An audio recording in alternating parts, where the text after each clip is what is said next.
शिव महापुराण की कथा करती है। एक बार भगवान विष्णु ने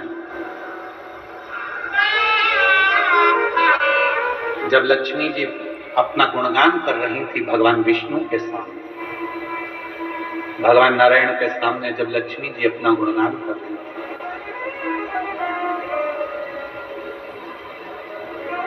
तब भगवान नारायण के मुख से निकल गया था, लक्ष्मी तू तो अपूर्ण है, अपूर्ण।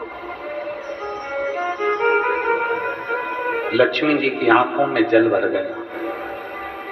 लक्ष्मी जी ने कहा, प्रभु आप मुझे अपूर्ण कर रहे। लक्ष्मी तो किसी की यहां पर कितनी भी चली जाए परंतु उसकी तृप्ति पूर्ण नहीं होती।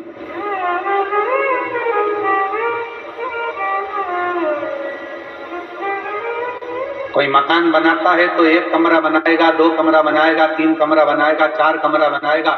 पहले छोटे से मकान से फिर बड़े मकान में आया और बड़ा मकान भी छोटा पड़ने लगा। आप सोचता है दो कमरे और होते तो अच्छा, और ये व्यवस्था होती तो अच्छा। बिल्कुल सही कह रहे हो। पूर्ण नहीं तो अब लक्ष्मी जी की आंख में जल भर गया।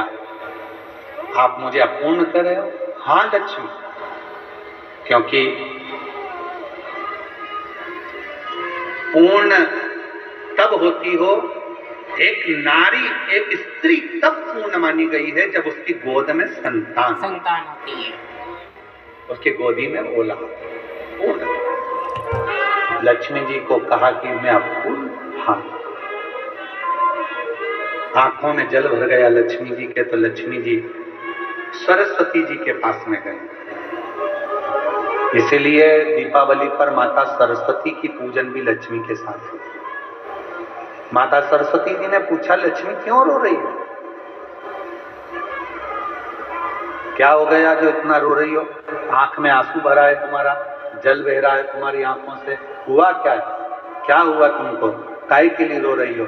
लक्ष्मी जी ने कहा, आज मेरे पति ने मुझे अपूर्ण कहा। अपूर्ण? हाँ। क्यों टेंशन करती हो? चलो मैं आपको पार्वती जी के पास लेकर चलती हूं। सरस्वती मैया लक्ष्मी जी को पार्वती जी के पास लेकर, और मां जगत जननी जगदम्बा के पास जाकर जैसे ही सरस्वती ने देखा, पार्वती जी ने पूछा, तो लक्ष्मी जी का चेहरा उतरा हुआ है, क्या बात है? आज मेरी बेस्ट फ्रेंड इतनी नर्वस दिख रही है।